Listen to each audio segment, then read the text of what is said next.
If I could ask everyone to move to your seats, please.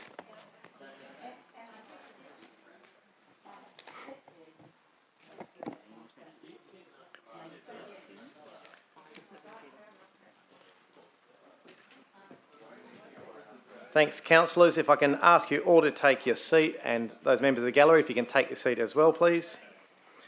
Please remember to switch your electronic devices to silence. And welcome along tonight, everybody. I'd also like to welcome our viewers at home who are watching the meeting via the live stream. Tonight's meeting is being held both in person and via Zoom. We have a large number of elected members and staff who are unable to attend tonight's meeting in person due to COVID-19. So we apologise for that, and please bear with us tonight.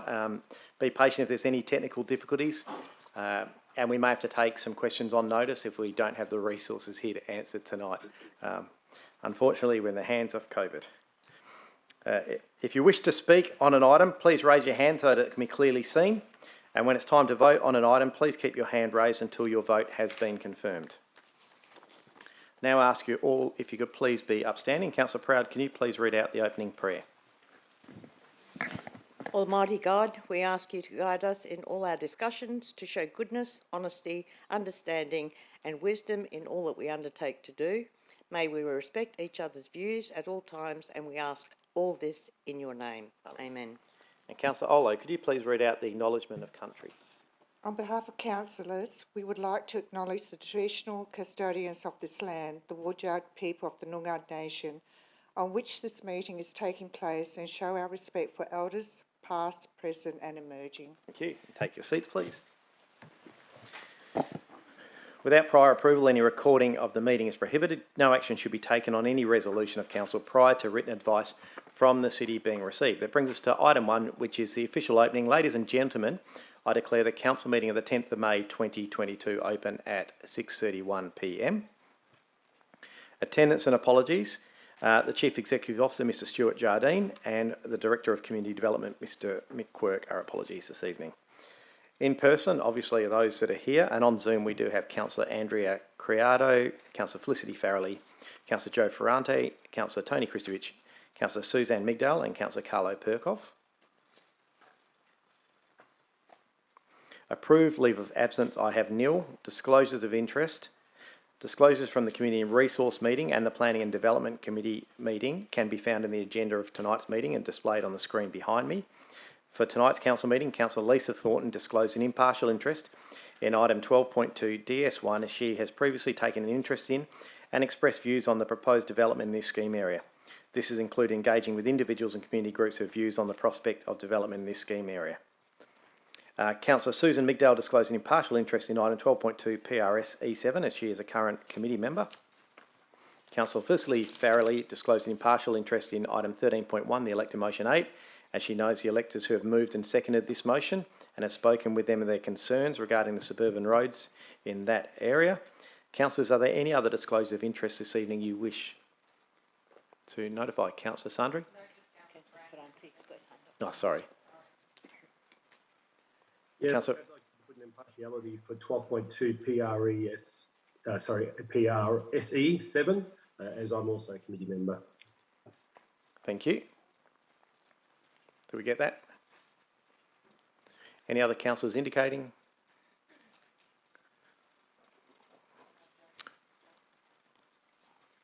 Item 5 then, petitions. I'll move on to item 5.1, e-petition on North Beach Jetty surrounds. Councillor Christovich, would you like to table this petition, please? Just your mute off, please.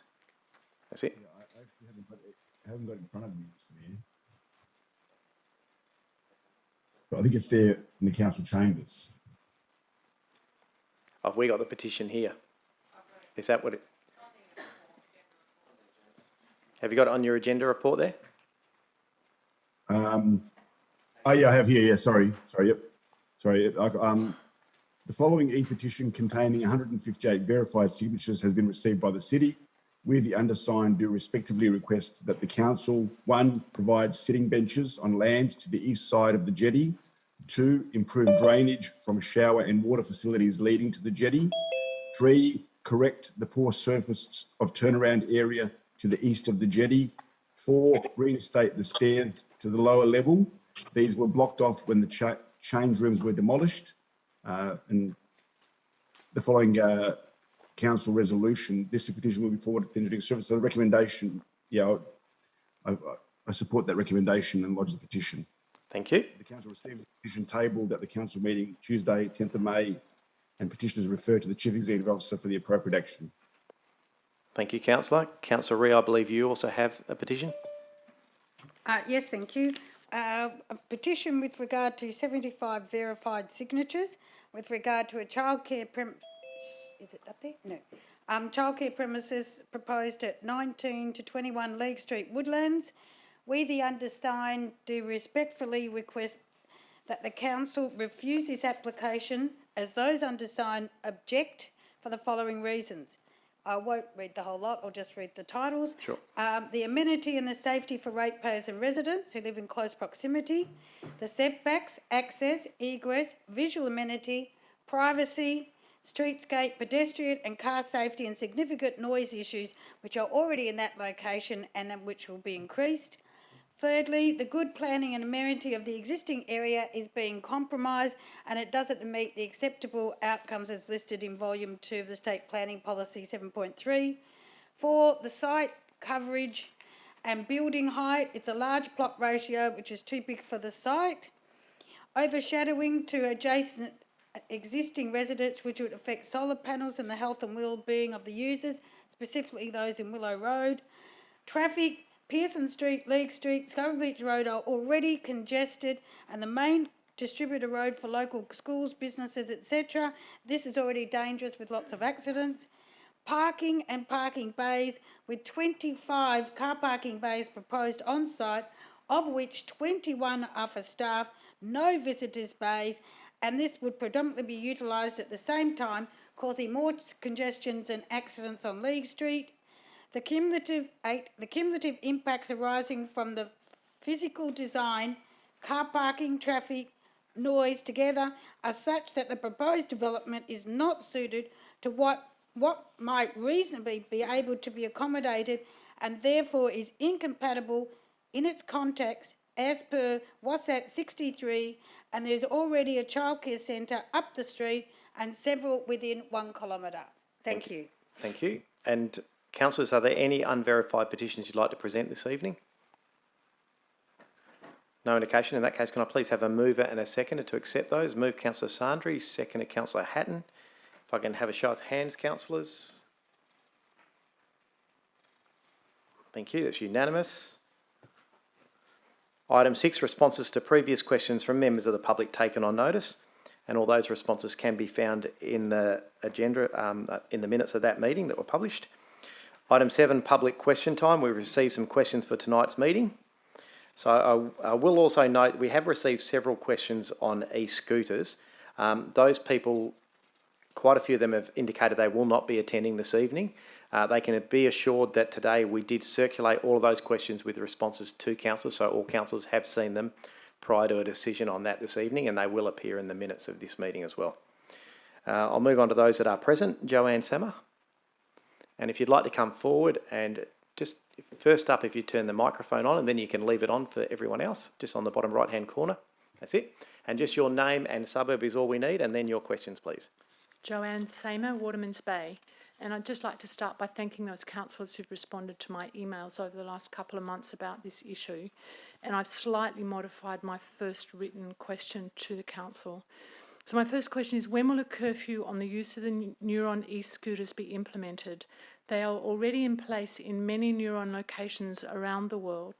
The disruption to ratepayers who have to listen to noisy riders after hours is unacceptable and impacts on residents' physical and mental well-being. And I speak from personal experience here, it's not pleasant.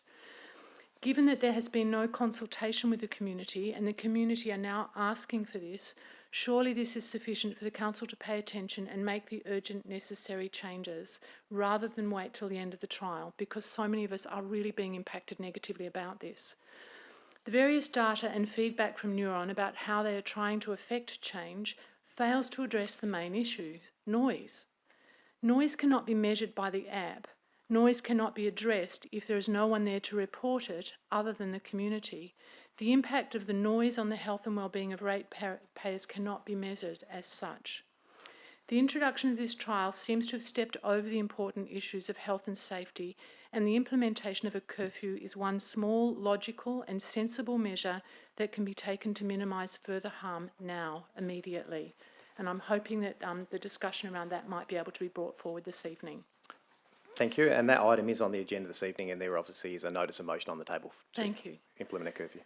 Okay, so the second question, where is the feasibility study for this trial? It was mentioned in the minutes of the council meeting in November 2021, and there has been nothing minuted since that I could find.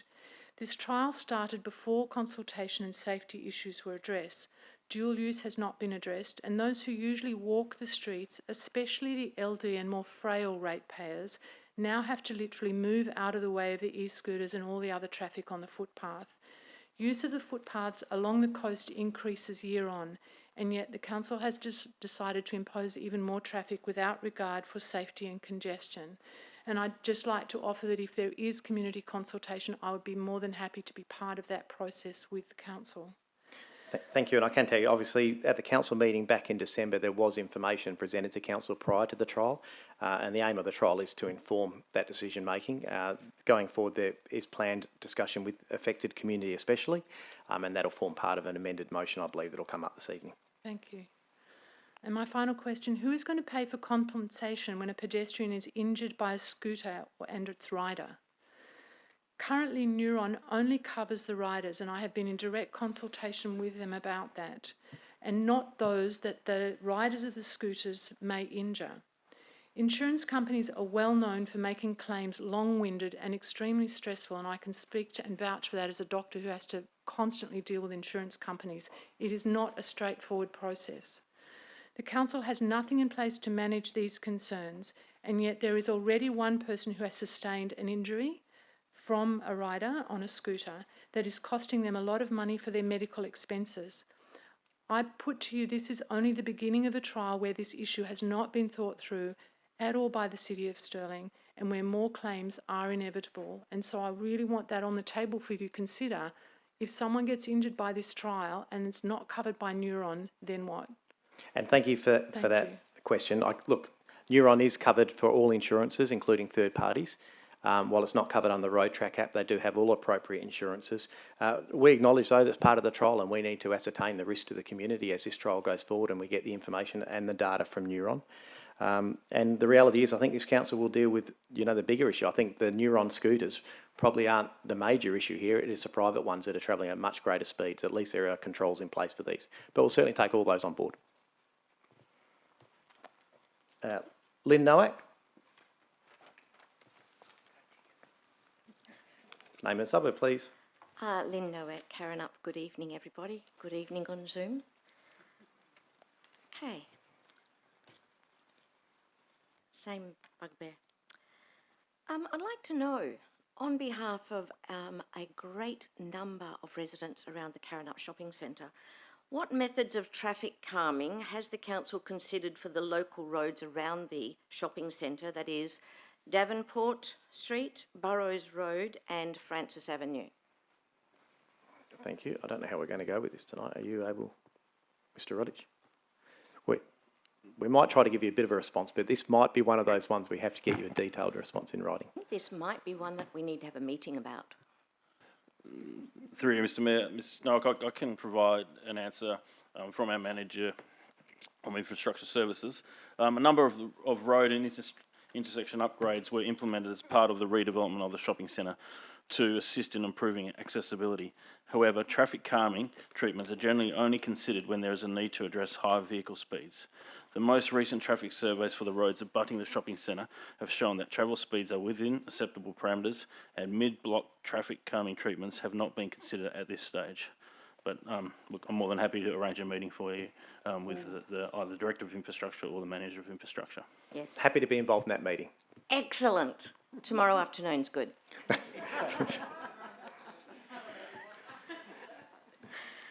That's actually a shame, I have to say. I have a lot of anecdotal stories from a great number of people in those three streets Let's discuss this at the meeting, Ms Noack, if we can stick to the questions, if that's all right. Okay. Yeah. I'd like to know, has the council actually looked at other traffic calming methods that are used, particularly in Vincent? Yes. Yes, the city does monitor other traffic calming treatments both within and outside the city to ensure that the future projects' safety is addressed. So, I'm sure at the meeting you're going to give us some examples you'd like us to look at, so we're happy to take that on board as I've well. got them all filmed, it's okay. Yes. It's all right. They've got 30 and 40 kilometres in residential zones, not just commercial zones, which is good. We'd also like to know, why hasn't this been addressed sooner, given all of the locals have been bringing up this issue for a very long time now? Mr Rodich, I'll leave that one with you. This is good.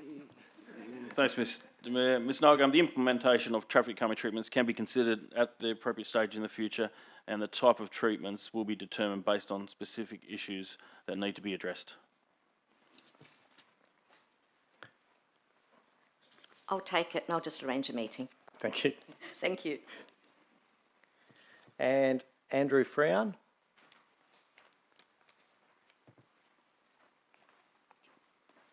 Good evening all. Thanks for representing our interests, and I can take my mask off? Yes, certainly. Thanks all for representing our interests and taking the time to respond to my questions. Question is, has the El Dorado to Royal Urban Design Concept Plan as part of the Main Street Design Strategy been endorsed, as there appears to be a zebra crossing marked out at Waterloo Street? If it has been endorsed, in which year has it been budgeted for, and what is the timeline for works? A zebra crossing would provide a bicycle boulevard to link the priority safe cycle route north and south of Royal at Waterloo, without the need for users to divert down to Main Street and then back up.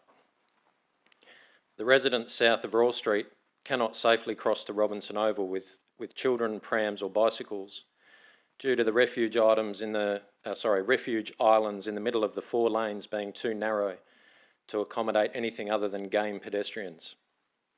With the childcare centre being built at the corner of Royal and Waterloo, there will soon be a dozen little reasons to give cyclists and pedestrians protected right of way. And thank you for that question. Thanks for submitting it earlier. The Main Street Urban Design Study has been endorsed by Council, and the City is working with Main Roads WA to progress a design for the section of Royal Street adjacent to Robinson Reserve in line with that urban design strategy. The estimated timeframe currently for implementation of the project is approximately 2 to 3 years, but happy to follow that up for you. Okay, thanks Muriel. Thanks all. Thank you. Monica Jarrett.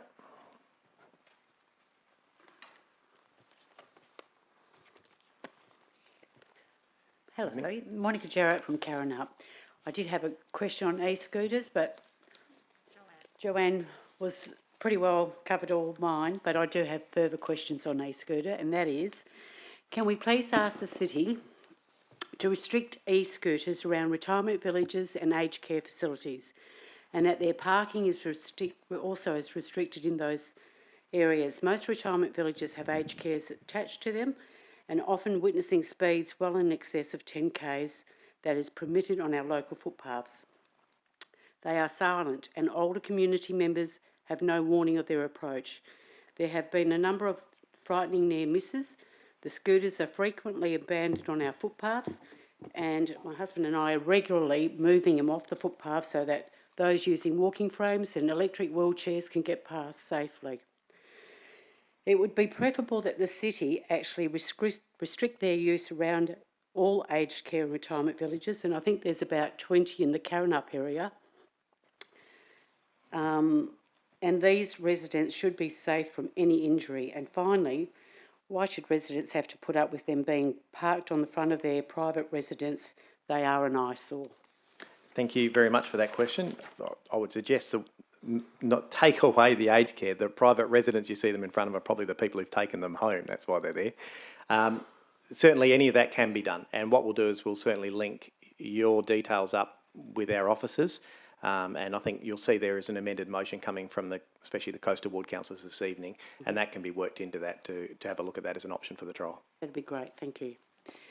My final question is to do with the Karrinyup Shopping Centre and the developers' removal of our trees that surrounded the streets. So I'm asking the City of Stirling, how many trees have been removed or damaged on Karrinyup Road, Francis, Davenport, Burrows, including Jeans Priss Reserve during the redevelopment of the shopping centre?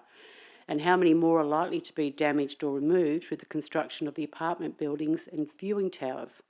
The developers were required under JDAP to put in advanced trees, and that hasn't occurred. There's only little saplings, and that's not adequate enough. We asked the City look at engaging a tree service to undertake a comprehensive tree management plan and ensure that the tuits are protected, especially the one near North Court building, as it was tampered with last year.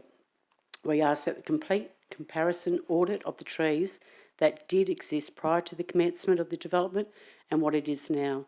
We're aware that the Mayor has got a newsletter in May that talked about the WA Tree Festival, and we ask that the City actually look at, the same as what Nedlands Council are, is looking at fining these developers $50,000 when they destroy our trees.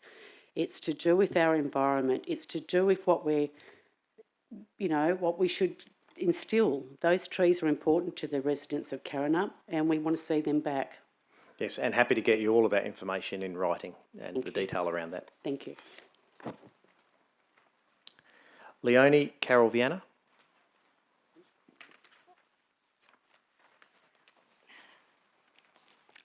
Good evening.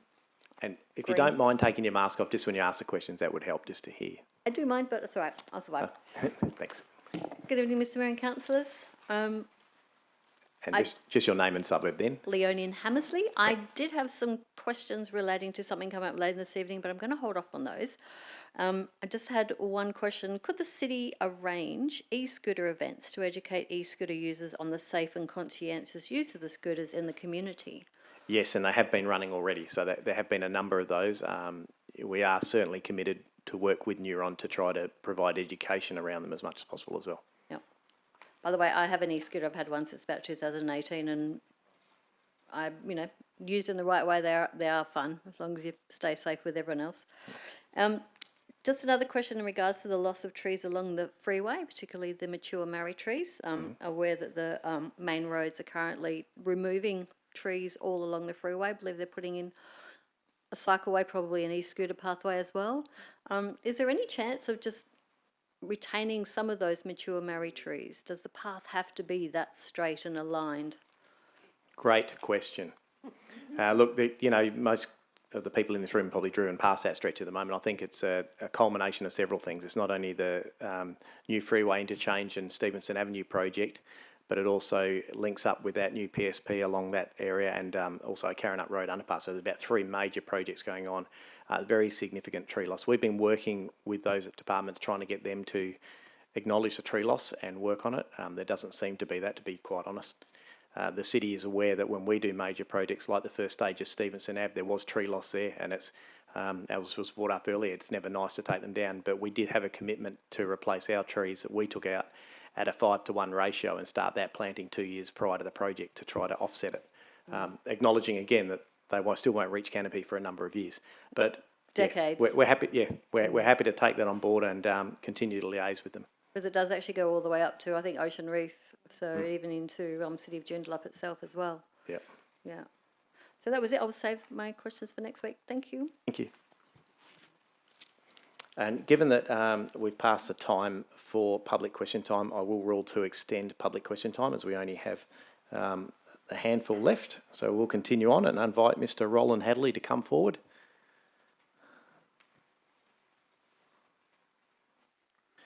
Good Your evening. name and suburb. Thank you. Good evening, Roland Hadley, Woodlands. Thank you for the kind invitation. As Mr. Mickens stated at the electors' meeting, the introduction of a trackless tram system along Scarborough Beach Road is a waste of taxpayers' money. Thank you. The inconvenience... In your opinion? Not only mine. And ours. Thank you.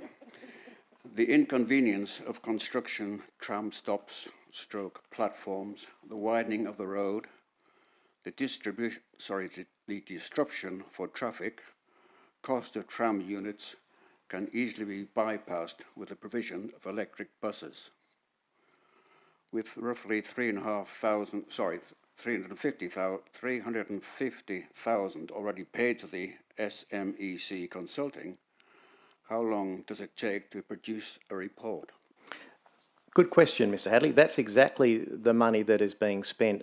It's a federal government commitment, Yes. and that business case is because trackless trams have been mooted as a solution, a light rail solution, a mid-tier transport solution around Australia in several councils and several states. The global engineering companies, the expert consultants, the engineers are the people examining that business case to determine if you are indeed right or if you're indeed wrong, and then show the infrastructure that will be needed to do those trials. Chances are we're all right, I think. But never mind. Second question. On the 8th of March, Fleet Commercial Gymnasium was paid $359,095, almost the CEO's salary, with little detail provided as per normal. Will the city provide details for this sport and recreation equipment? Happy to provide that. I would suggest it's a refit of the major gymnasiums at Terry Tysick or something equivalent, but we're happy to provide you that in writing. Thank you. In addition to that, the Department of Fire and Emergency Services were paid 11,110,000 and a few more hundred shekels and costed with fees and government charges. Does this include every premise that the city owns? Ms Hawkins? Thank you, Mayor. Thank you for the question, Mr Hadley. That does include all ratepayers, so it's included on the ratepayer notices. We pay that quarterly, so that's effectively a quarterly payment of that ESL charge that's on the rate notices. Thank you. Question 3. I referred to the agenda item, amendments to the Information and Technical Acceptable Use Policy. A bit of a mouthful. Why is this regarded as a confidential item, or were these amendments in relation to the WA Auditor General's report into cyber security in local government? And was the city one of the 15 local governments audited? Was it one of the 3 LGAs that had adequate cyber security policies? Or more importantly, it didn't have? Thank you. Ms Hawkins? Thank you, Mayor. Thank you, Mr Hadley. It is confidential due to that cyber security for that reason. With regards to the policy, the city had adequate policy, but the policy has been changed to strengthen the security that we have in place. Thank you. Thank you, Mr Hadley. Kieran Kelly.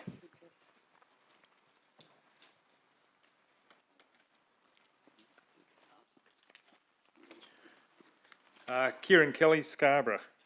My question has got to do with 3.1 on the agenda, the motion raised at electors' meeting. My question is regarding the excessive on-street parking now occurring within the Scarborough residential area. This has been a problem for many years, ever since the push by governments to increase urban infill. Scarborough was traditionally a one house per block suburb. Now we have 3 dwellings or maybe 4 or more on these blocks, increasing not only the population of the suburb but also the number of vehicles that belong to these residents. As many of you are aware, driving through the Scarborough streets has now become a case of look 50 to 60 metres in front of yourself, then judge if you can make the next safe pull-over spot while driving down the middle of the road. With vehicles now parked on both sides of the roads, normal safe traffic movement is not possible. Can the council tell me what actions it is going to take to alleviate this traffic problem? Will it be off-road verge parking, restricted parking areas, or maybe, if I can be so bold as to suggest that the council look at turning these streets into one-way traffic movement streets? So looking at one-way roads all the way through the Scarborough That area. is very bold, Mr Kelly. But very good, Mr Yes. Mayor. I could suggest that trackless trams might be part of the solution. What I can tell you is that, as part of the electors' motion, I am aware that some of the councillors have an amendment to that motion that has been circulated to councils and will be put forward tonight to try to address those issues. Great. And my second question, which is one I've asked a couple of times, but any update on the derelict, not finished house on the corner of Little Street and Newborough Street? I'll see if Mr Rodich has anything for you tonight. Thanks, Mr Mayor. Mr Kelly, I don't tonight, but I will make sure I have something for you tomorrow morning. Thank you very And much. we'll respond to you in writing with that one as well. Great. Thank you very much. Peter Ellis.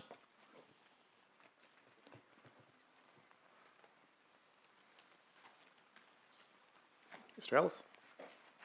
Peter Ellis. Corrine, good evening, Mr Mayor, good evening, councillors and hard-working staff and fellow ratepayers. Can you please advise why the electors' meeting minutes were not produced for the 5th of April 22 council meeting, which allowed 6 working days to produce, yet the administration constantly produces the council minutes in 3 working days? Yeah, I'm not aware that they would have been able to actually provide all of those with that time frame, but I'll get Mr Blanchard to provide you with an answer. Is that right? Thank you, Mr Mayor. Yes, the electors' general meeting minutes were not produced in that timeframe because, unlike the council minutes, they contain a full transcript of that meeting, which does take a significant amount of time to prepare. Importantly, before the previous council meeting, we did produce the names of the movers and seconders of the motions and the motions that were moved to enable decisions to be made on those motions in a timely manner at the previous council meeting. Thank you, Mr Mayor. I'm a typist by trade. May I refer to answer 1 from the 5th of April 22 meeting? Can you tell me where the reserve funds come from so that there's no impact on the ratepayers for the purchase of vehicles and plant? Thank you. Ms Hawkins, are you able to answer some of those? Thank you, through Mr Ellis. With regards to the plant, the question you had was about the reserve fund. So we use the reserve fund to fund our fleet replacement every year. We do transfer money into there from the municipal fund, so that does, effectively that money is coming through from our muni, but what we try and do is, I guess, smooth that out so that we're not hitting a large increase every year. So there is a transfer through to the municipal to build that reserve, and then we use that for our plant and equipment. Right, okay, thank you very much. Can you please tell me if a casual employee works for 10 hours per week for 12 months and then is employed as per the Fair Work Ombudsman's statement as for permanent work, works 48 hours per week, 38 hours a week, where do they work? In other words, the casual people that go and are made to permanent, they're working 10 hours and now they're working 38. Where do they work? I don't know if it was that simple. Ms Hawkins? It's 2 questions, isn't it? That's right. You're confusing me, Mr Ellis. No. So effectively what would happen is they maintain their 10 hours. So wherever they've worked, so say it was somebody within recreation and leisure, that were doing 10 hours a week as a casual for over 6 months, they would continue to do 10 hours a week in that role within recreation and leisure. So they get paid for 38 hours though? No, they're just paid for 10 hours, that's all. Yeah, Thank so you, they Mr. Mayor. continue the Thank you, 10 hours. That would you, be Ms. nice, Hawkins. wouldn't it, Thank Mr you, Ellis? Councillor. Thank you, Mr Ellis. That is all I've got on my list. Have we missed anyone? Because I do note there's more people here. No? Thank you very much. Brings on to item 8 of the agenda, which is applications for leave of absence. Councillors, are there any requests for leave of absence? Councillor Farrelly? Just your mute. Thank you. Yes, look, I will be absent from the 16th to the 23rd if I don't have COVID, but I will attend the CRC by Zoom. Thank you. So absent for others. Thank you. Thank you.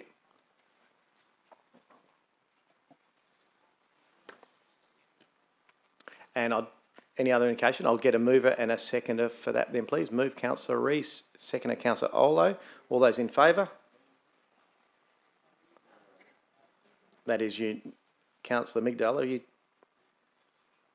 Yep, thank you. That's unanimous. Item 9, confirmation of minutes. Councillors, can I please have a mover and a seconder to accept the minutes of the ordinary meeting of council held on the 5th of April 22? I've got a mover here, Councillor Perkoff, and seconder, Councillor Thornton. A show of hands, please, councillors, if you support them. That is unanimous. Thank you. Announcements by the presiding member. I have nil. Item 11, unresolved business from previous meetings. We have nil. And we'll now move on to 12, reports and recommendations of committees. We'll move on to the Community and Resource Committee items first. Councillors, are there any of these items you wish to pull out this evening? There's been no items from the community. There's been no items for the Community and Resource, and I will go to the balance of reports from Councillor Chris Hatton. Mr Mayor, with your indulgence, I would like to move that all the CNR items be moved en bloc. Thank you. And a second, Councillor Sargent. If I can have a show of hands, please, councillors. That is unanimous. Thank you, councillors. Yeah. That was almost a bit of an anticlimax, wasn't it, Councillor Hatton? Councillor Hatton stepped in as chair for that meeting, so he was hoping to get his chance tonight. So. We'll now move on to those Planning and Development Committee items on the 3rd of May. Councillors, are there any of these items you wish to pull out this evening? Councillor Ree? Thank you. Are we including the electors? No, we're not, aren't we? No, this is just Planning and Development. No, okay. No, okay. Thank you. It does look like a big agenda. For those in the gallery wondering, a lot of these were simple, straightforward right-of-way acquisitions, so it was sort of administrative. There being none of that, let's jump to the back of that. And the balance of reports, these will be Councillor Proud, Deputy Mayor, if you'd like to move those. Thank you, Mr Mayor. I'd like to move the balance of report for P&D for the 3rd of Thank March. you. Thank and you. I have a second by Councillor Migdale here on screen, and I will now put that. If I can have a show of hands, please, councillors. That is unanimous. Thank you, councillors. Now we will move to item 13. These are the reports in consideration with section 4.24 of the Meeting Procedures, Local Law 2021. These, the first one of these is 13.1, Electors General Meeting of 2020-2021. My suggestion to do these, obviously there's a recommendation with some brief comments where they be noted or they're part of another motion somewhere. If we could deal with these by asking you, first of all, if there are any you'd like to be pulled out and done separately, and then we can work out if we can either deal with them as an amendment to that motion or keep them as a separate notice of motion. I'm aware Councillor Farrelly has number 8 that she's already asked for an amendment. So if we can maybe have a look at that.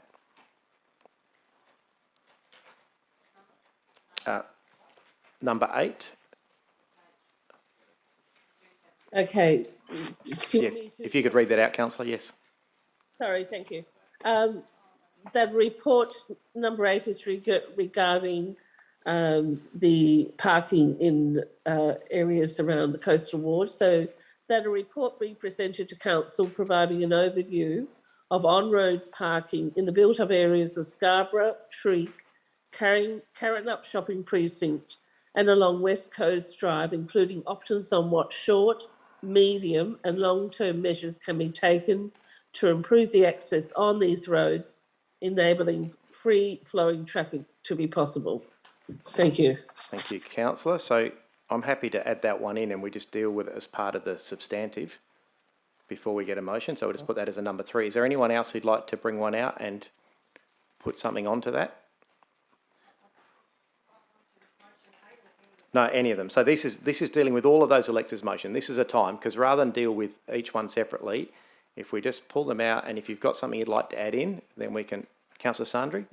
Mr Mayor, it's not relating to this item, but I can hear some murmuring. I don't normally sit here, but I think the gallery may have misunderstood what happened with all the on-block items.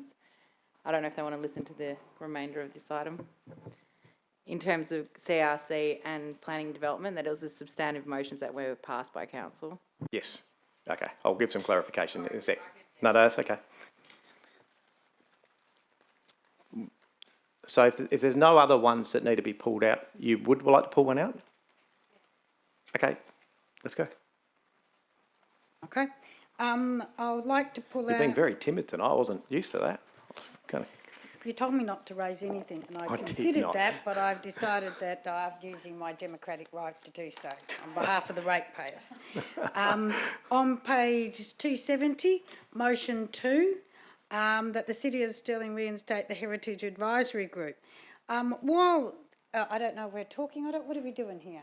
So this one we'll pull out then, because this is, I can't allow this as an amendment because this is basically noting a council resolution. So if you'd like to do this afterwards, then we'll do this as a separate one, which we can get clarification from governance. This might actually then be an actual rescission motion because it's Well, I think under our meeting procedure guidelines that we actually can't, if these are all separate motions, they actually need to be motion 1, 2, 3. We can't go in. We do this all the time, Councillor Ree. I'm happy with how they've been set out. Let's not deal with the Fine. semantics of setting out. Fine. So we'll leave that as a separate one. Okay. Item 2 is out. Okay. Motion 5 on page 271. The protection of the 42 hectares of Banksia woodlands. It said we considered at the council meeting. I Yeah. would have thought we'd have actually a alternative motion to say we are. Councillor Ree, we just dealt with it in the previous, it was on block. We just dealt with that item. There was a significant item. So it would be silly to have a motion that would be separate. Well, I would have thought so, but then I would have thought for the recommendation would have actually married into that. But that's why I was thinking maybe you're treating them separately. That was my concern. I'm not sure what you mean. The motion is that council supports a protection. Yes. That motion has already been passed, that council has. Yes. So it'd be silly to pull it out and try to put another motion there.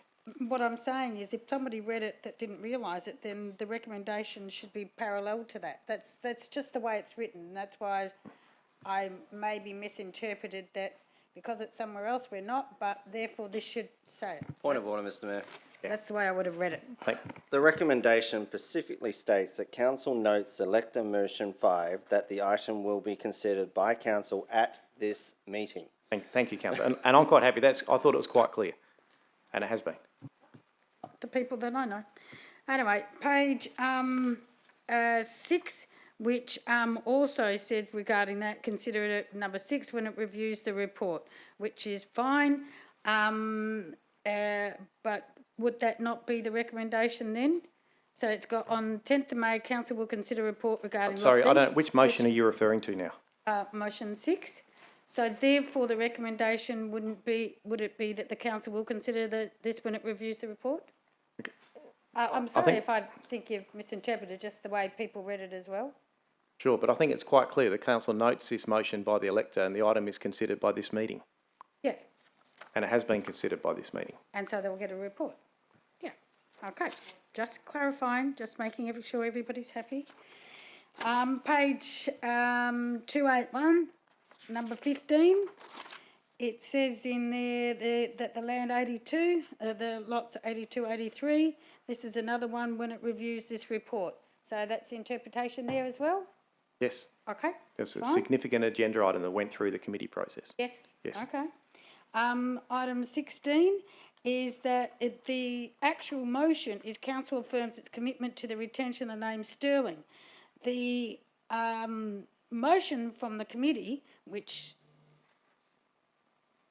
was significantly different from the original motion, is council reaffirms commitment to the actions deliverables within the recently adopted innovative reconciliation plan. It does not actually equate to reaffirming the name of Sterling. They're two different things. Yes. And so therefore... But let's be very clear what's happening. So the electors' general meeting is a chance for an elector to raise an issue they have, either for themselves, for the whole community, something that they want us to address.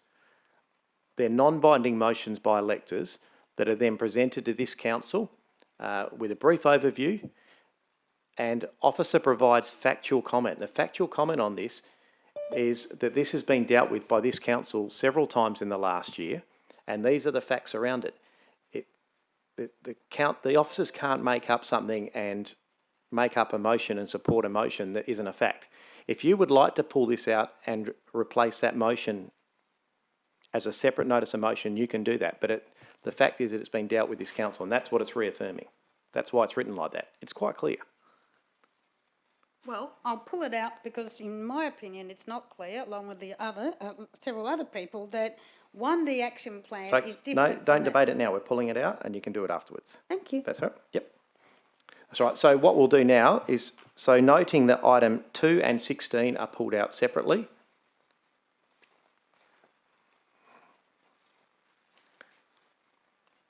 adding in point 3, which was Councillor Farrelly's amendment,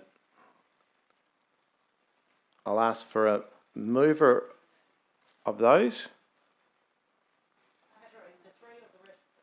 So all three of those, let's move those three points up there. So I've got Councillor Farrelly on screen, seconded by Councillor Ree, and I will put that. All those in favour? We're going to the vote, so is it just about what we're voting on? Yes. let's, Just for clarity, my understanding with the electors general meeting report is that it's a minute effectively, and we're just noting the minute. I'm not sure whether you can attach a deliverable as part of the recommendation when we're accepting the minutes. So would item 3 be best served as a notice of motion as opposed to actually forming part of the recommendation? sure, let's get Mr Blanchard to comment on that. Thank you, Mr Mayor, and for the question, Councillor. Councillor is actually obliged to consider each motion that is moved that is adopted at the electors general meeting.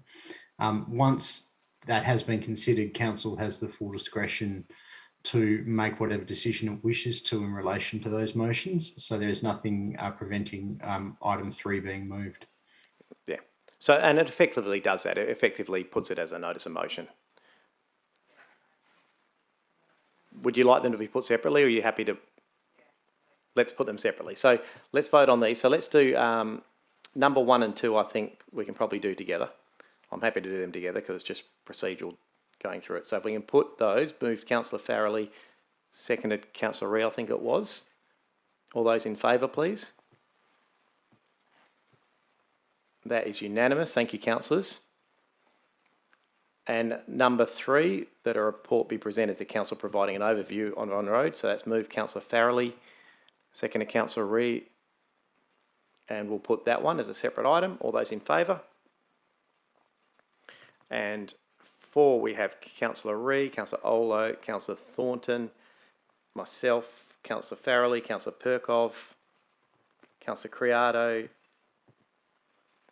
Councillor Hatton and Councillor Kristovich. That motion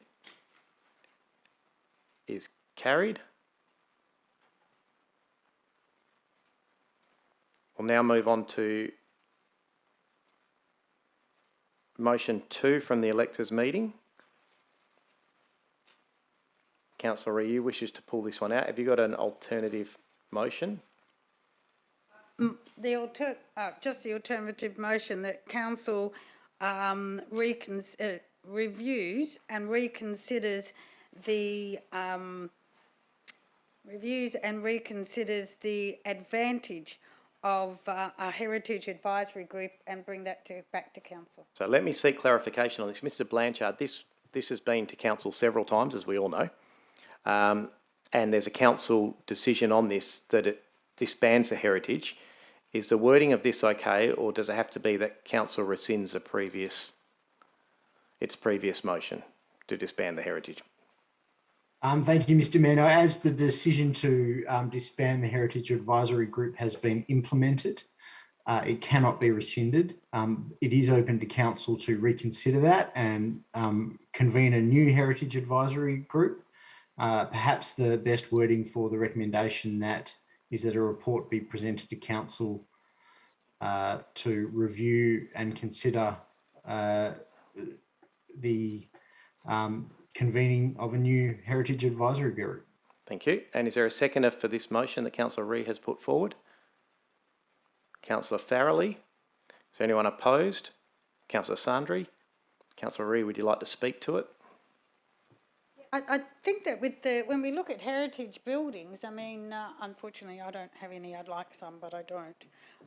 But I think when we look at heritage buildings, I mean, the work that the City of Stirling staff in particular and the foresight of previous councillors to make heritage protection areas is why it's so important to have a heritage advisory group. Plus, we have a plethora of really, really intelligent, clever historians out there that we're not paying thousands of dollars in consultancy fee. We used to give them $1 million a year, but we don't even give them that anymore. But I think that would be fantastic for the city to utilise local people who understand the area for them to make a comment. It's not a costing exercise. It doesn't hold up anything. It's more value than the design review panels if we've looked at some of the designs that have come up of late. I think that they've proven their weight over the years to be really a significant part of the City of Stirling. And from the point of view of why we have community groups, whether environment, disability, crime, whatever, they are there giving the input into the city, in between, say, the officers and the councillors. They're the grassroots, they're the levelling. And we have so many really clever people out there. I mean, the environment people, I mean, they're just amazing. So this is no different. And I think it's disappointing, as I said at the time, to just discount heritage, but agree that we have crime and other committees. So to me, I don't think it's a no-brainer. And as Mr. Blanchard says, you know, if it's a report, if it's only a report and it comes back balanced with saying what are the positive, what are the negatives, and we can't say because people didn't turn up, because nobody's turning up to things with COVID. We can't say that that they took too long or whatever, because if they weren't given timeframes, they wouldn't have known. But I just think that this is really important to keep our culture alive. And so I'd like for councillors to support this, because after all, it is a report back. And let's see what the report has to offer. Councillor Farrelly. Oh, thank you, Mr. Chair. Look, just looking at the previous vote, and they are people within the heritage area, so it's interesting how the block vote goes. Councillor, you might wish to retract that. I do retract it, thank you. But the heritage area is protected. What is happening in, as my co-councillor was saying from the Double View ward, is that heritage has disappeared from the other areas. And they do have heritage, they don't have Federation-style bungalows, but they certainly have the heritage of the earlier buildings such as Gull Cottage, which was the Hammersleys' holiday home. It was a limestone brick small house on West Coast Drive. We had a 1901 butcher shop on North Beach Road. Now, I'm sorry if I'm upsetting or boring people, because I do get this impression, and it's disappointing because this is the heritage across the city. It's not just one area. So when we're told we've got a heritage group that represents the city, and we don't. We don't have a heritage group that represents across the city. We don't have anything of the sort.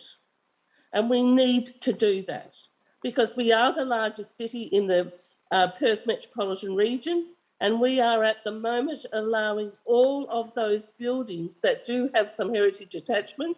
There are still a number left in Scarborough. We will find that they are lost and they will not be utilised, even if their facades are protected.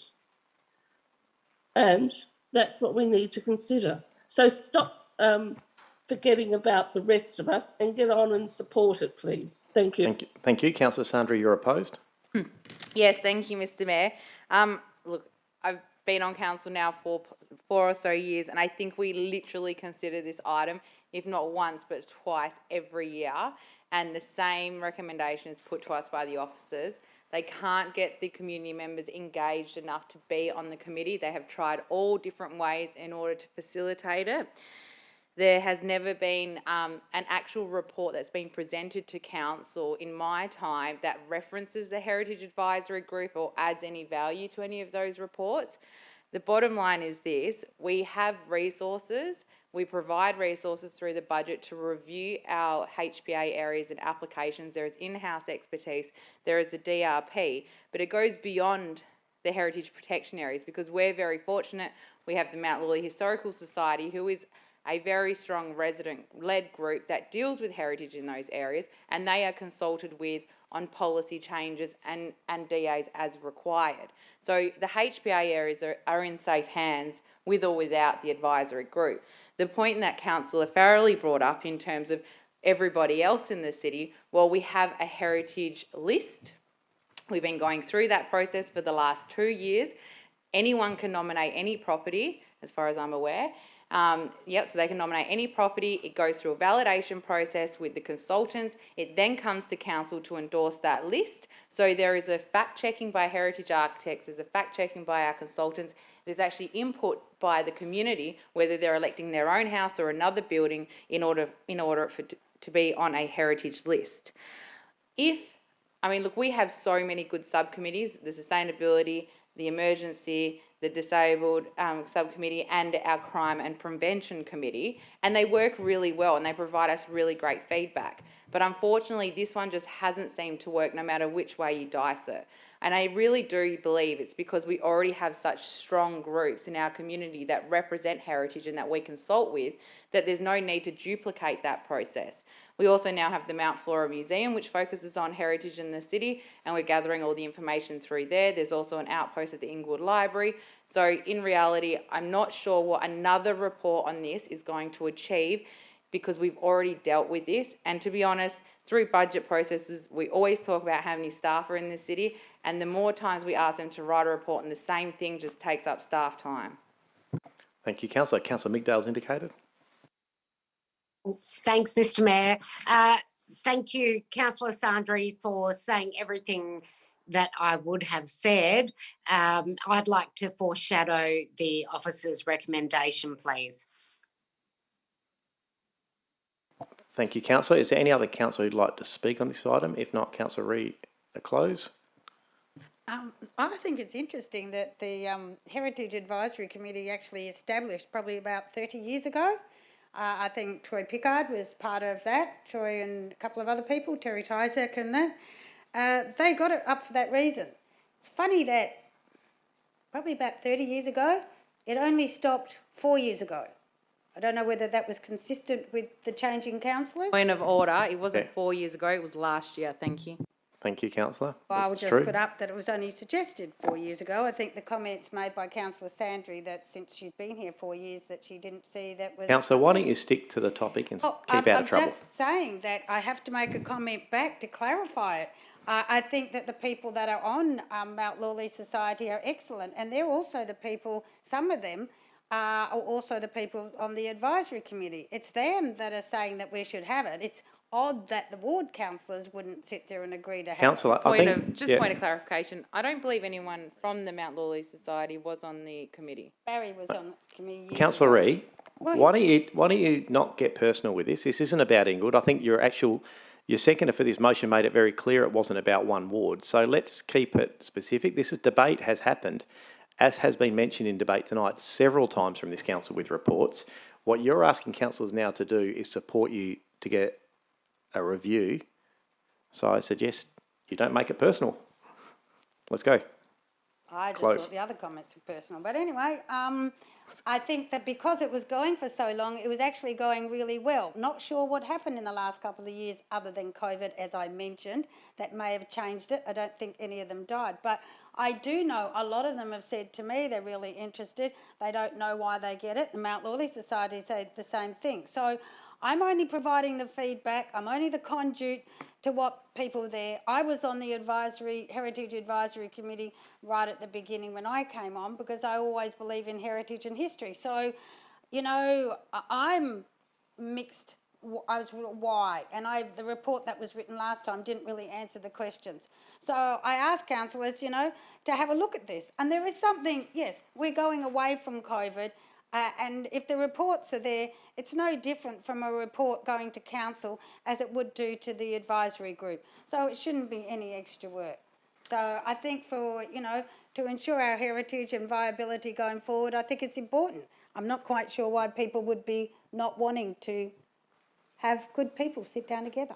Thank you, Councillor. And with that, that does close debate. So this is an alternative motion to the one that was in the officer's report, noticing that Councillor Migdale has foreshadowed that. This is moved, Councillor Ree, seconded Councillor Farrelly. All those in favour, please. We have Councillor Ree and Councillor Farrelly, and thank you. And opposed, we have Councillor Hatton, Councillor Lagan, Councillor Sandri, Councillor Olo, Councillor Thornton, Councillor Sargent, Councillor Proud, Councillor Migdale, Councillor Perkoff, Councillor Kristovich, Councillor Ferrante, Councillor Criado, and myself. That motion is lost. The foreshadowed motion comes up. Councillor Migdale has put, which is the officer's recommendation. Do I have a seconder for that motion? Councillor Lagan. I'm happy to put this. It's quite administrative. I don't think we need to debate this one. I'm happy to put that if you're happy to. So all those in favour, please. It's just the officer's recommendation. Thank you. And against. And let's just record that as the opposite vote. That's easy. So Councillor Farrelly and Councillor Ree have voted against. All other councillors have voted for that. Don't know if I need to read everyone's name out again. Thank you. And we'll move on now to item 16, which is the last one of those electors general meeting items. Councillor Ree. Thank you. On the page 281, the council affirms its commitment to the retention of the name Stirling, and that council acknowledges the receipt of the petition signed by ratepayers to this end. Thank you. Is there a seconder? with that one. Is there a seconder motion? Councillor Perkoff. Is there anyone opposed for this? Councillor Sargent. Councillor Ree. I think that when it came up before, it was changed, and without saying anybody's name, that the whole motion was changed, which meant the intent of the motion was changed, and therefore it, under our standing orders, it was very different from what the intent was. So what goes on at the It's called amendment creep, Councillor Ree. amendment Creep. Yeah, that's a term of it. creep. Yes. Creep's an interesting word. The reconciliation plan is different from what Stirling is. One of the things that the latest petition came was from people Indigenous to Stirling, people that were born, bred in Stirling for years. They may not be of any race, I don't know what they were, all over the place they were. They could have been Greeks, Italians, Aboriginals, English, they could be anything. But to them, they were Indigenous to Stirling. Careful, Councillor. They are not Indigenous. The word Indigenous is to where you are. Thank you. Well, that's what Okay, continue. the term was. Continue. That's how they felt. They were born and bred there, they worked there, everything else. So to them, that's where their heart was. And to, whatever the politics, whatever, that's where they wanted to be called. It's like Inaloo. The people wanted to be called, keep the name of Inaloo because that's where they felt they belong. Other people came in and said they wanted to change the name of Inaloo. They wanted to go to Stirling. And in the end, City of Stirling said it was too much, it was too hard to decide and let it stay as it was. The status quo is what was considered to leave. So I think when you look at things like that, the status quo is important. The people themselves have said they are wanting to stay as Stirling. So that's reaffirming their part of it. It's reaffirming where we are as a culture. I mean, people could turn around and say, well, we hate Lena. Lena shouldn't be up there. Why have we got a council with a female up there? You know, this day and age, people are tearing down statues all the time. So I just think that, you know, is that part of us? That is part of us. It's been there for 19 years. On the 7th of April, it was put there. And it's still there. And why? Because that gives us the culture. The green building we've got, we could paint it all black, we could paint it all purple, but that's what our culture is. Let's get back to this. But it's what it is and what we are. Just because that's where it was doesn't mean we have to change it. There's lots of things in history that are right and wrong. We're not going to go through history and erase history just because the people today don't like it. Clarification though, there is no agenda or current motion of this council to change the name. Just be careful with your inference there. I didn't say that. Okay, you're heading down that way. There's no agenda on this council to change the name, that's all. I was talking about You're statutes. just about out of time. I know, you're all over. So, but it's the same thing. What I'm saying is the people want it to stay the same. People that not only live in Stirling, who relate to Stirling, working, whatever, that's where they want it. That's where they want it to stay. And I think that they should be allowed to have that motion without being changed because that's what was originally put up. And then, as you say, amendment creep. Changed. Thank you. And I have Councillor Perkoff seconding. Beat that, Councillor Perkoff. I reserve my right, Mr. Mayor. Thank you. You don't get a reserve the right. This is your chance. You're a seconder. I'm all good. Yes, I'm seconding, but nothing to add. Thank you. Councillor Sargent.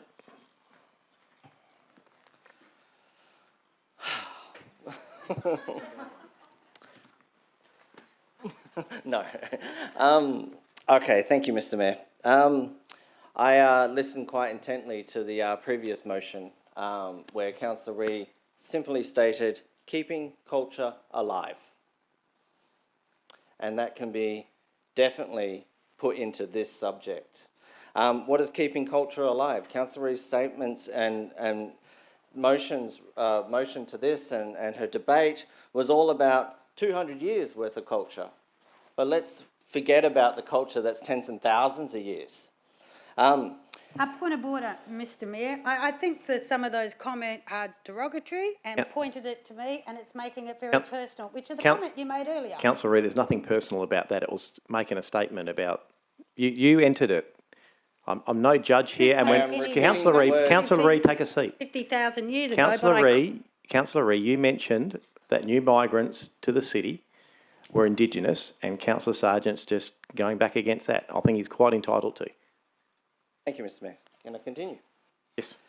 I think we need to be very clear what the council recommendation was, which is written in front of us. The council reaffirm its commitments to the actions and deliverables within the recent adopted Innovate Reconciliation Action Plan. And I would urge all councillors to read it, because nowhere in there does it talk about changing the name of Stirling. This Reconciliation Action Plan was put together by the elders of our community. It was put together and they were asked, what would you like to see change-wise going forward, right? And a lot of things were talked about in that document. Staff cultural awareness, acknowledgements to countries, flying the flags. The only term in there that talks about renaming is to rename some of the rooms here at the administration area. So when we talk about reaffirming what the Aboriginal people want, and we refer back to the Innovative Reconciliation Action Plan, we are effectively saying that the motion on the board right now is not what we're currently considering, because that is not what the current Aboriginal Indigenous of Stirling are looking for. They might look for it in the future. Point of order, Mr Mayor. There's no point of order here, Councillor. Yes, there is a point of order. I'll listen to it. My motion, the motion by the people is about the name of Stirling. It's not about No, Councillor, that's not a point of order. You're trying to debate it again. Please take, Councillor, sit down. The debate is quite clear. I'm quite happy with it. It's exactly what it's about. Councillor Sargent. I look forward to Councillor Ree closing, Mr Mayor. The reality is we're working through specific statements and a document of what the current Indigenous of Stirling want to see out of the City of Stirling. There's a lot of things in there that are quite good, and we've achieved a lot of things so far. And you just have to look out the window and see the flags flying to recognise that, right? So, in my opinion, that's the direction this council should currently be going. Following the report, following the Reconciliation Action Plan, which finishes June next year. At that point, we will go back to the Indigenous community and we'll ask them, right, we've managed to achieve all the things that you wanted to achieve, and then at that point, we'll move on to the next Reconciliation Action Plan. What do you want to see then? And we can have that debate in the future if they believe that the name Stirling could possibly change, but they may not. Because what we decided to do at that council meeting last year was to go back to them and ask them and actually reaffirm what they wanted in the first place. No one's talking about name changes for Stirling, and this is not what I'm going to talk about tonight. Thank you. Councillor Farrelly. Thank you, Mr. Presiding Member. It was very interesting just listening to the previous speaker, and because I think it actually does move the discussion into a far different realm. And what I see up on the board is that the council affirms its commitment to the retention of the name Stirling, and that's what was up there. But we seem to now come to, following the Reconciliation Action Plan, the name Stirling, if the group wants to change it, it should be reaffirm what they want and be asked about it. You're working through specific statements in documents of what the Indigenous in Stirling want. And I, as look, I don't have any Indigenous background, but I do have about a fifth generation background. And I think that the idea of honouring the Indigenous 60,000 years was to bring them into the understanding that they were equally as part of the development of this state as those that came after in the last 200 years. It was not to ameliorate those that came after in the last 200 years, which, and I might be wrong here, Mr. Councillor, Mr. Sargent, but I just got a funny feeling when you were talking that that was appropriate to do so, and I don't believe it is, because our country it has the Indigenous people with all their culture and everything, but it also has those people, and if you go back far enough, they didn't come out in a fantastic lifestyle. The fact they survived, the fact they mixed in with the Indigenous people, those stories that never seem to come out when we have these discussions, and the fact... Let's get back to the topic, Councillor. Yeah, well, I'm saying it's nothing to do with the topic. And that's what it really comes back to. The topic of today's meeting is the council affirms the commitment to the retention of the name Stirling. So all that other stuff is really not what it's about, if I can put it that way. Thank you, Councillor. I do have to provide clarification, and the reason it is about that is there's a very clear statement in this motion that was put by an elector. And the second part of this says, Council acknowledges receipt of the petition. That petition was a direct result of a previous notice that came up from a resident to change the name of Stirling, and it went directly against our Reconciliation Action Plan, and it was included in all of those things, and that's why it's part of this. So I'm happy to take that as debate. Councillor Sandri. Thank you. Look, I didn't want to debate this, but I'm slightly embarrassed. I think we had a very respectful and educated discussion about this when this came to Council last year. And we all made a decision through the motion, as it was adopted by Council, that we would reaffirm the actions of the RAP. Bottom line, the RAP is done in partnership between the city and our Indigenous elders and our Indigenous population. That is where we derive our partnership. That is where we derive our future. If it does not currently say they would like consideration of a name change, that is not what we are doing. I think it's actually insulting by putting this up right now and affirming the name Stirling when we are trying to do everything to form a partnership with a very integral part of our community. And we're suggesting, no, we're affirming the name of Stirling, full stop, period. We're closed for business. I'm actually embarrassed that we're discussing this in this day and age, in this manner, when we had a very educated debate last year, and I thought we were all on the same page. Thank you. And I'm assuming in the midst of this, someone's going to foreshadow. To foreshadow the officer's recommendation. Councillor Kristovich, I think, was indicating? No? I was, Mr. Mayor. I was just going to ask a question. I mean, my understanding is that the council has already reaffirmed the name many, many times, hasn't it, or multiple times? No, I think if you look at the officer's recommendation, that's what occurred. Oh, here, not with regard to this, I mean previously. Yeah. Yeah. If there's no other indication, I'll go to Councillor Reid to close her debate. Well, I'm actually quite shocked. Sorry, I did miss one here. It's Councillor Migdal. Apologies. I'm not sure if you got Councillor Sandri's foreshadowing the officer's recommendation. Yes. Yes, it's been noted. Sorry, Councillor Reid, if you'd like to close.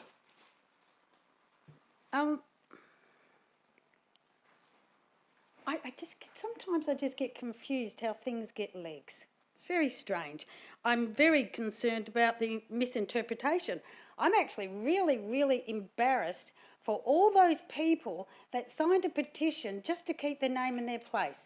They weren't against Aboriginals. They weren't against anybody else. They weren't against English pilots. They weren't against Captain Cook. They weren't against anybody. All they said was, I would like to keep my home, that name. That's all it was, which is what I said at the beginning about culture, which was misinterpreted, but that's okay. We're in this room. I think that's one of the saddest things, when people take that position that's misconstrued taken out of context, using words like embarrassment, using, oh, well, they're embarrassed that they had to actually sign a petition to say, leave my name like it is. That's all they did. It wasn't about anything else. It was about what Just they point like of order, and what Mr their Mayor. area. I wasn't embarrassed about the petition. I'm embarrassed about the actions of this council. Yes. Thank you, Councillor. Councillor Well, Reid. therefore, that I believe let's- is a breach of code of conduct, isn't it? No, it's not. It's not. Just well, continue on with your closing. I'm in a public place. Well, See, the you'll do actions of the much better to council. stick to your debate right now. Oh, so it's all right to say actions of council are embarrassing. That's all right. That's okay. I know how this place works. To satisfy, I'll retract that. I'd like to say that every person in here, every one of us, whether you are a staff member, you're a councillor, you're in the public gallery, wherever you are, you choose to work at the City of Stirling. You chose to run as a councillor at the City of Stirling. You chose to live in the City of Stirling. All of them have a name of Stirling. Your choice. If you really didn't like the word Stirling, go and live in Widgiemoortha. Go and work for the council of Widgiemoortha. Whatever. But that's what people chose to do. They're not embarrassed by living or working here at the city. The city's got a good name. Why would we be embarrassed? We're so embarrassed as councillors to run for the City of Stirling. Why would you if you didn't like the name Stirling? It's the same thing. Councillor, there is no indication from anyone on this council they don't like the name of Stirling. Well, exactly. Very well. I have to clap that comment. That was good. That is exactly what they are saying. They like the name Stirling too. They're not putting it out there with anything else. They're not putting it into a reconciliation action plan. They're not actually adding it to anything. They're not bringing the binds together. None of that. What they're saying is, this is our home. This is where we want to work. This is what we love to work.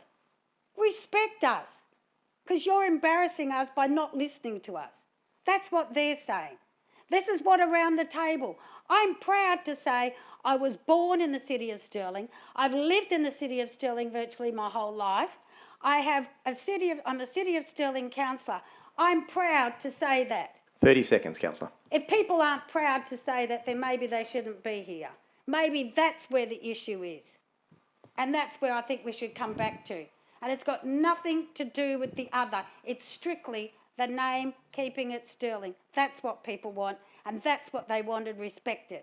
And at the moment, we are all embarrassed that we have to have this debate, and it wasn't reaffirmed right at the beginning. Thank you. And with that, that closes people have debate. taken it so out of I will context. now put that to the vote. Move Councillor Reid, seconded Councillor Perkoff, that the council affirms the name of Stirling. Sorry, I need that move. Thank you. His commitment to the retention of the name of Stirling, and council acknowledges the receipt of the petitions signed by the ratepayers to this end, noting that it has been foreshadowed at the officer's recommendation. I will now put that. All those in favour, please.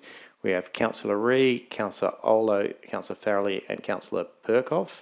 Thank you. And against, we have Councillor Hatton, Councillor Lagan, Councillor Sandri, Councillor Thornton, Councillor Sargent, Councillor Proud, Councillor Ferrante, Councillor Criado, Councillor Kristovich, Councillor Migdale and myself. That motion is lost.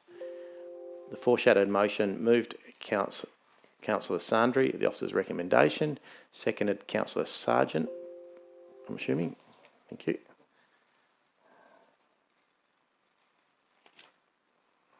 We'll get that one up.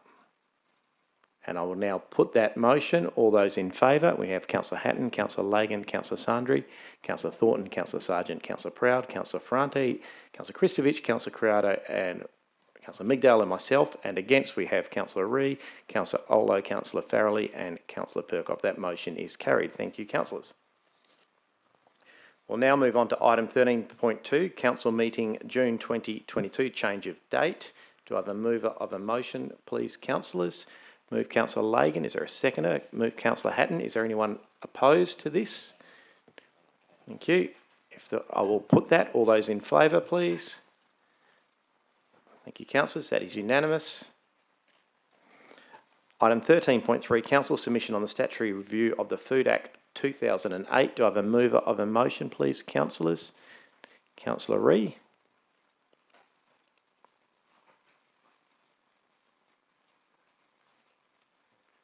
Seconded, Councillor Migdale. Is there anyone opposed? If not, I will put that. All those in favour, please. Thank you. That is unanimous. Item 14, notice of motions. The following are the proposed noms. We're simply voting tonight on whether council would like to proceed with the proposed notice of motions. I will go to those councillors. Item 14.1, Councillor Proud.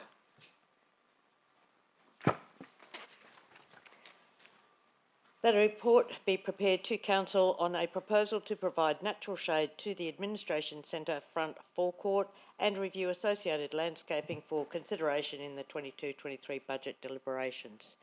Thank you. Is there a seconder for that motion? Councillor Sandri. Question? Is there? Oh, first of all, is there anyone opposed? If not, I will. Councillor Sargent, if you've just got a question. Yeah, thank you, Mr. Mayor. Not having seen what's going on out there and obviously expecting a report back, can councillors get some input into what the plan is out there? Thank you. Have we got any details of that here? Is that? No. It's just more, before the report comes back to council, can they ask for councillor input? That's what I'm asking. Sure. Yes, yes, noted, Councillor Sargent. So I will now put that motion. All those in favour? That is unanimous. Thank you, councillors. 14.2, Councillor Ree. Thank you. That the report be presented to council about the, I don't know why they wrote it like that, following matter. The city implement a modern cloth nappy education and rebate program. Thank you. Is there a seconder for this motion, councillors? Why it didn't have report back to the city. Yes, the city will need to prepare a report covering the modern nappy repeat. It should have actually, what's on page 356 It's your, it's your motion. the actual motion. So read out what. The city will need to prepare a report covering the modern nappy education to fully explore the financial implications. That was I thought, the actual motion. It's your motion, so I'm happy to take whatever you put up as your proposed notice of motion. I'm happy to change it. I don't know why that it just says it will implement. We can't implement something if we don't know what the cost is. I'll get Mr Rodich to clarify So for I you, don't know see if we why can that clarify. got changed, sorry. Thanks, Mr. Mayor. Councillor Ree, under the comment section on page 355, the officers have noted that a full report would be prepared for the Community Resource Committee in August, in line with that notice of motion put forward by yourself. At this point in time, there's no change to the notice of motion. The officers have just said that a full report would need to be prepared if council endorse your notice of motion. Thank you. So that motion is as read there. Is there a seconder for that motion? Councillor Thornton, is there anyone opposed? No, I will put that on. All those in favour, please. We have Councillor Ree, Councillor Olo, Councillor Thornton, Councillor Farrelly, Councillor Criado, Councillor Kristovich and Councillor Migdale. Thank you. And against we have Councillor Lagan, Councillor Sandri, Councillor Hatton, Councillor Sargent, Councillor Proud, Councillor Ferrante, Councillor Perkoff and myself. You have to get that counted. That went too quick for me. That motion is lost. Thank you, councillors. Item 14.3, proposed notice of motion. Councillor Farrelly, East Girder Trial. Councillor Farrelly, your motion. Okay, my motion is that the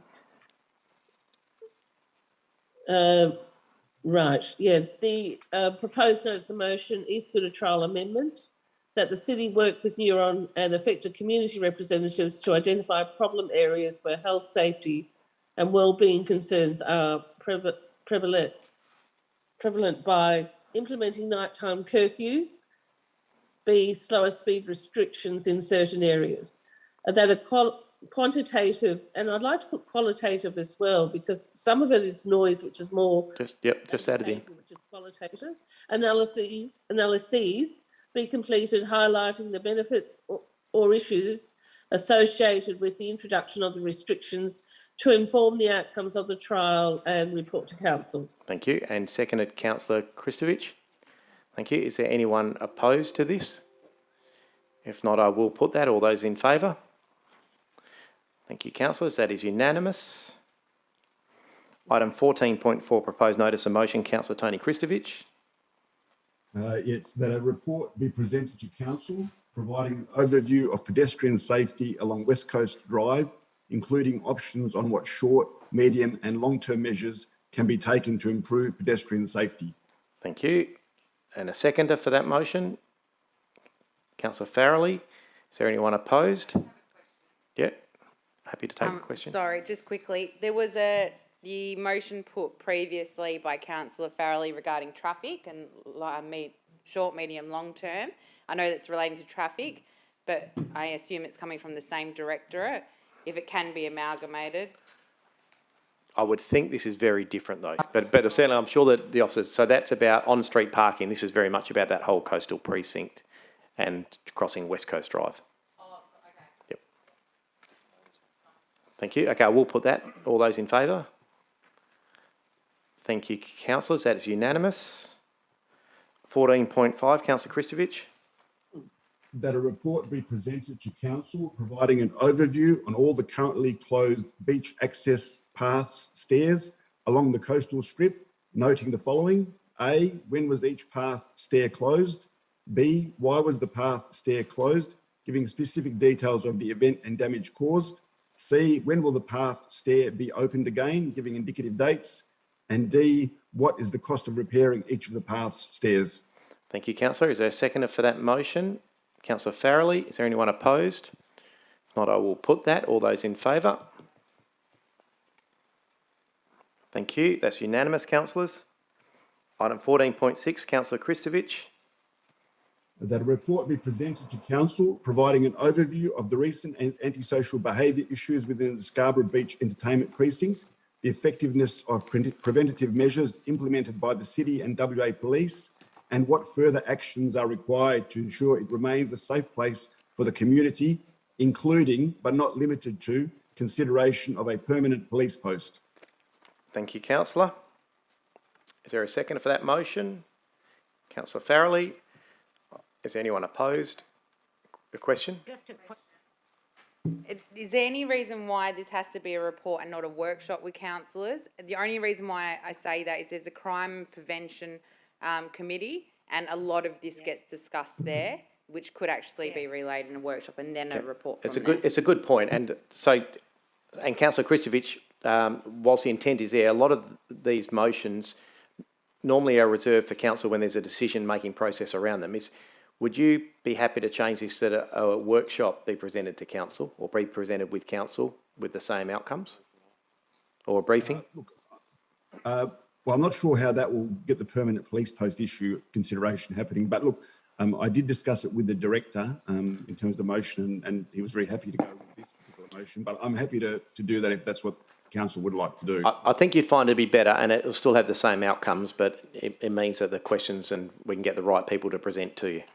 Councillor Farrelly, you happy with that as well? Yes. Yeah. Yep.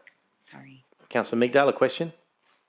Just a question. I was under the impression that we had a permanent post there for the viewing of CCTV. Yes, there are elements of that, but that's why I think it'd be appropriate to have a full briefing and maybe present it at a workshop. Yes, thanks.